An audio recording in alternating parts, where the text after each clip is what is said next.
미국 내 이주민 강제 추방 정책이 인도적 논란을 일으키고 있는 가운데 레오 14세 교황이 이주민의 영적 권리가 존중되어야 한다고 강하게 호소했습니다. 400여 년 전 영국 출신의 성녀 메리 워드가 꿈꾸었던 하느님의 자비로 세상을 섬기는 여성 수도 공동체가 마침내 하나가 되었습니다. 오는 12월 13일과 14일 미국 전역의 가톨릭 신자들은 2만 1000명 이상의 은퇴 사제와 수도자들을 돕기 위한 연례 모금에 참여하게 됩니다. 이 모금은 미국 주교회의 산하 전국 수도자 은퇴기금을 통해 진행되며 고령 수도자들의 생활과 치료비를 지원하는 중요한 자금으로 사용됩니다. 이스라엘의 위대한 왕 다윗의 삶을 그린 드라마 하우스 오브 다윗이 세계적으로 4천만 뷰를 돌파하며 화제가 된 가운데 최근 두 번째 시즌이 아마존 프라임 비디오에서 공개되었습니다. 주연 배우 마이클 이스칸더는 이번 시즌을 변화의 여정을 담은 신앙적 작품이라고 표현했습니다.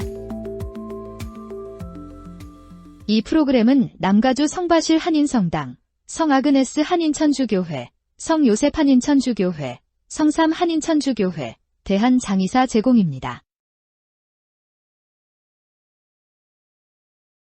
미국 내 이주민 강제 추방 정책이 인도적 논란을 일으키고 있는 가운데 레오 14세 교황이 이주민의 영적 권리가 존중되어야 한다고 강하게 호소했습니다. 교황은 또한 미국과 베네수엘라 간의 긴장, 중동의 불안한 휴전, 노동자 인권, 그리고 전 예수회 사제 루프닉 사건에 대해서도 입장을 밝혔습니다. 이탈리아 로마 인근 카스텔 간돌포에서 기자들과 만난 교황은 미국에서 수년간 평화롭게 살아온 많은 이들이 대규모 추방 정책으로 깊은 상처를 받고 있다고 말했습니다. 교황은 수많은 이주민이 가족과 오랜 기간 떨어져 있으며 그들의 상황조차 제대로 알려지지 않고 있다고 지적했습니다. 특히 시카고 지역에서 가톨릭 이주민들이 구금된 상태로 성체성사에 접근하지 못하고 있다는 기자의 질문에 교황은 교회의 역할은 복음을 전하는 것이라며 마테오 복음에 세상 끝날에 주님은 물으실 것입니다. 너희는 나그네를 맞이했느냐 아니면 외면했느냐? 라는 최후의 심판 말씀을 인용했습니다. 교황은 이어 이주민 구금자들의 영적 권리를 보호하는 것은 매우 중요하다며 당국이 사목 담당자들이 그들의 신앙적 필요를 돌볼 수 있도록 허락하길 바란다고 당부했습니다. 교황은 미국 해병대가 베네수엘라 인근 해역에 배치된 것에 대해서도 언급했습니다. 미국은 이를 마약 단속 작전이라고 설명했지만 베네수엘라의 니콜라스 마두로 대통령은 정권 교체를 위한 명분이자 석유 확보를 위한 구실이라며 강하게 반발했습니다. 교황은 폭력은 결코 승리를 가져오지 않는다며 대화와 정의로운 해결책을 모색해야 한다고 강조했습니다. 이스라엘과 하마스 간의 10월 10일자 휴전 합의가 새로운 공습과 정착민 폭력으로 위협받고 있는 상황에 대해 교황은 적어도 평화의 첫 단계는 유지되고 있다고 평가하면서도 휴전은 여전히 매우 취약하다고 우려를 나타냈습니다. 또한 모든 민족의 권리를 보장하는 통치 구조 확립이 두 번째 단계로 반드시 이어져야 한다고 강조했습니다. 서한 지군의 불법 정착촌 문제에 대해서는 이스라엘이 말과 행동이 다를 때가 있다며 모든 민족에게 정의가 실현되는 협력이 필요하다고 말했습니다. 로마 토레데이 콘티 건물 붕괴로 한 노동자가 사망한 다음 날, 교황은 다가오는 노동의 희년을 앞두고 노동자의 존엄을 다시금 강조했습니다. 가족을 부양할 수 있는 품위 있는 일자리를 갖는 것은 인간의 기본권이라고 말한 교황은 교회가 할 수 있는 일은 한정적이지만 이번 희년이 희망을 전하고 함께 해결책을 모색하는 계기가 되길 바란다고 말했습니다.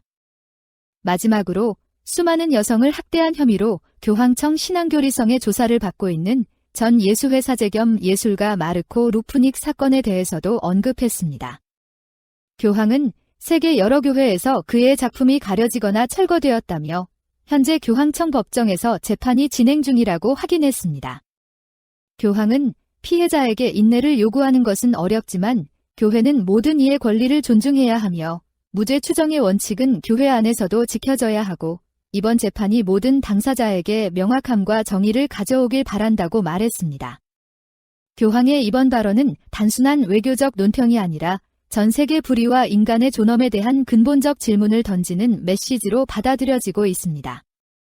가톨릭 교회의 시선이 이주민과 노동자, 그리고 평화를 잃은 세계의 상처로 향하고 있습니다. 400여 년 전, 영국 출신의 성녀 메리 워드가 꿈꾸었던 하느님의 자비로 세상을 섬기는 여성 수도 공동체가 마침내 하나가 되었습니다. 예수회의 여성 수도회로 알려진 예수 수녀회와 복되신 동정 마리아회, 즉 로레토 수녀회가 11월 4일 공식적으로 하나의 수도회로 통합되었습니다. 이번 통합으로 전 세계 40개국, 약 1,800명의 수녀들이 한 공동체로 연합했습니다. 두 수도회는 오랜 세월의 기도, 협력, 공동 사도직의 여정 끝에 이제 하나의 이름과 하나의 비전, 하나의 영성으로 메리 워드의 유산을 이어간다고 밝혔습니다.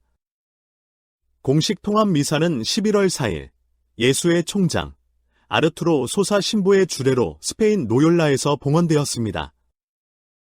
다음 날인 11월 5일에는 새벽의 여성들, 새로운 시작의 문턱에서라는 심포지엄이 열리며 두 수도회의 통합을 기념하는 신학적, 영적 대화가 이어졌습니다. 메리 워드는 1609년 예수회의 사명을 본떠 비수도원형 여성 수도 공동체를 창립했습니다. 워드는 수도복 없이, 봉쇄 없이 세상 속에서 하느님의 자비를 실천하는 여성들을 꿈꿨습니다. 하지만 그 후 두 갈래로 나뉘었던 공동체는 이번 통합으로 메리 워드의 하나된 수도의 비전이 완성되었습니다. 로레토 수녀회는 이제 공식적으로 예수 수녀회의 일원이 되며 이름은 달라지지만 우리는 여전히 복음의 영감을 받고 하느님의 백성을 섬기는 여성들이라고 밝혔습니다. 통합된 수도회는 앞으로도 교육, 사회정의, 사목, 여성 인권과 소외된 이웃 옹호에 헌신할 것을 다짐했습니다. 메리 워드가 남긴 명언, 다가올 시대의 여성들은 위대한 일을 할 것이다를 새롭게 되새기며 그 유산을 이어갑니다. 예수 수녀회 총장 베로니카 퓨어만 수녀는 보도자료에서 이렇게 전했습니다. 마침내 메리 워드의 꿈이 이루어졌습니다. 우리는 동일한 카리스마, 동일한 가치, 동일한 사명을 나눕니다. 또한 성 이냐시오가 말한 마음과 정신의 일치가 우리를 깊이 하나로 묶는 유대라고 덧붙였습니다. 전 로레토 수녀회 총장이자 현 예수 수녀회 지도자인 카멜 소어즈 수녀는 이렇게 말했습니다.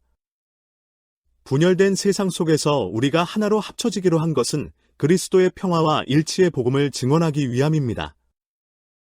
우리는 성령의 부르심에 응답하며 감사와 기쁨 속에 새로운 사명으로 나아갑니다. 예수 수녀회와 로레토 수녀회의 통합은 400년의 세월을 넘어 하느님 안에서의 일치와 평화를 보여주는 상징적인 사건입니다. 서로 다른 여정 속에서도 같은 영으로 걸어온 자매들이 이제 하나의 이름 아래 세상 속에서 복음의 빛을 이어갑니다. 오는 12월 13일과 14일 미국 전역의 가톨릭 신자들은 2만 1,000명 이상의 은퇴 사제와 수도자들을 돕기 위한 연례 모금에 참여하게 됩니다. 이 모금은 미국 주교회의 산하 전국 수도자 은퇴기금을 통해 진행되며 고령 수도자들의 생활과 치료비를 지원하는 중요한 자금으로 사용됩니다. 미국 주교회의는 성명을 통해 이 모금은 고령 수도자들을 돌보는 수도 공동체의 필수적인 재정 지원을 제공한다고 밝혔습니다. 수십 년 동안 미국의 수많은 사제와 수도자들은 학교, 병원, 본당, 사회복지기관 등 다양한 사도직 현장에서 보수 없이 혹은 매우 적은 보수로 봉사해왔습니다. 그 결과 오늘날 이들이 속한 수도 공동체는 급증하는 노인 돌봄 비용과 제한된 재정 사이의 심각한 불균형에 직면해 있습니다. 2025년 현재 70세 이상 수도자의 수는 젊은 수도자의 약 3배에 달하며 보고된 수도회 중 단 4%만이 은퇴 자금을 충분히 보유하고 있는 실정입니다. 이 은퇴기금은 1988년 창립 이후 고령 수도자들의 생명선 역할을 해왔다고 주교회의는 평가했습니다. 하지만 여전히 긴급한 도움이 필요합니다. 지난해 모금액은 2,810만 달러였지만 연간 돌봄 비용은 10억 달러를 넘어섰습니다. 1인당 평균 연간 돌봄 비용은 56,006달러, 전문 치료를 요할 경우 96,000달러에 이릅니다. 반면 수도자들이 받는 평균 사회보장연금은 9,090달러, 일반인의 절반에도 못 미칩니다. 전국 수도자 은퇴기금의 존 크누첸 국장은 수십 년 동안 수도자들의 헌신적 봉사는 수많은 사람들의 삶을 변화시켰고, 이제는 우리가 그들에게 마땅한 존엄과 돌봄으로 보답해야 할 때라고 말했습니다. 그는 또한 이 모금은 자비와 연대의 복음적 가치를 실천할 수 있는 기회라며 모든 신자들의 동참을 요청했습니다. 1988년부터 시작된 이 모금 캠페인은 미 전역 수도 공동체에 누적 10억 달러 이상을 지원해 왔습니다. 이 기금은 노령 수도자들의 일상 돌봄, 은퇴연금 확충, 노인 돌봄 교육 및 장기계획 프로그램 운영에 사용되고 있습니다. 미국 주교회의는 마지막으로 작은 정성이라도 큰 차이를 만듭니다. 여러분의 사랑이 은퇴 수도자들에게 존엄한 삶을 선물합니다. 라고 강조했습니다. 이번 연말, 신자들의 정성과 사랑이 평생을 교회와 이웃을 위해 헌신한 수도자들과 사제들에게 따뜻한 위로와 존엄의 돌봄으로 전해지길 기대합니다. 이스라엘의 위대한 왕, 다윗의 삶을 그린 드라마, 하우스 오브 다윗이 세계적으로 4천만 뷰를 돌파하며 화제가 된 가운데 최근 두 번째 시즌이 아마존 프라임 비디오에서 공개되었습니다. 주연 배우 마이클 이스칸더는 이번 시즌을 변화의 여정을 담은 신앙적 작품이라고 표현했습니다. 하우스 오브 다윗은 그리스도교 신앙 기반의 제작사, 더 원더 프로젝트가 제작한 대형 시리즈로 첫 시즌에서는 다윗이 기름 부음을 받고 골리앗을 무찌르는 장면까지를 다뤘습니다. 이번 시즌2에서는 소년 목동이었던 다윗이 사울 왕의 군대 사령관으로 성장하며 전사로 변모하는 과정을 그리고 있습니다. 주인공 다윗을 연기한 마이클 이스칸더는 가톨릭으로 개종한 신앙인으로서 가톨릭 뉴스 에이전트와의 독점 인터뷰에서 이번 시즌에 대한 남다른 애정을 드러냈습니다. 이스칸더는 정말 이 시즌을 사랑하며 우리가 이번에 만들어낸 작품은 진정으로 변화의 시즌이라고 말했습니다. 그는 다윗의 시대에도 사람들은 저 목동이 어떻게 골리앗을 이길 수 있겠는가? 라고 물었다며 이번에는 그가 어떻게 사울의 군대를 이끌겠는가? 라는 질문이 반복된다고 말했습니다.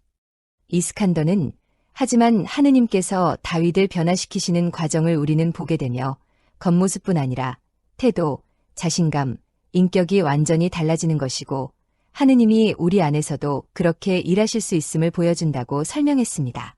이스칸더는 이번 시즌을 전쟁과 피, 로맨스, 그리고 더 많은 성경적 요소가 담긴 시즌이라 소개했습니다. 그가 가장 좋아하는 부분 중 하나는 다윗과 요나단의 우정을 더 깊이 다루는 장면이라고 밝혔습니다. 구약에서 두 남성 간의 깊은 우정이 이렇게 그려지는 경우는 거의 없으며 이 관계는 오늘날 남성들에게 진정한 우정과 사랑은 어떤 것인가를 보여주는 모델이 된다고 이스칸더는 말했습니다. 이스칸더는 시청자들이 이 시리즈를 통해 다윗의 이야기가 전하는 핵심인 마음의 문제를 생각해 보길 바랐습니다. 이스칸더는 결국 모든 것은 마음의 이야기며 우리는 정말로 하느님을 사랑하고 있는가? 그분을 충분히 사랑하고 있는가? 이 질문을 던지길 바란다고 말했습니다. 그는 그리스도께서 말씀하셨습니다. 다른 이를 위해 목숨을 내놓는 것, 그것이 가장 큰 사랑이다. 우리는 다윗처럼 그리스도를 위해 우리의 삶을 내어줄 준비가 되어 있을까요? 라고 예수님의 말씀을 인용하며 덧붙였습니다. 배우 마이클 이스칸더는 마지막으로 이렇게 전했습니다. 무엇보다 중요한 것은 우리가 하느님을 사랑하는가 하는 질문입니다. 이 드라마가 시청자들로 하여금 신앙의 여정을 더 깊이 걸어가도록 영감을 주길 바랍니다. 하우스 오브 다윗 시즌2는 현재 프라임 비디오에서 더 원더 프로젝트 구독을 통해 시청할 수 있습니다.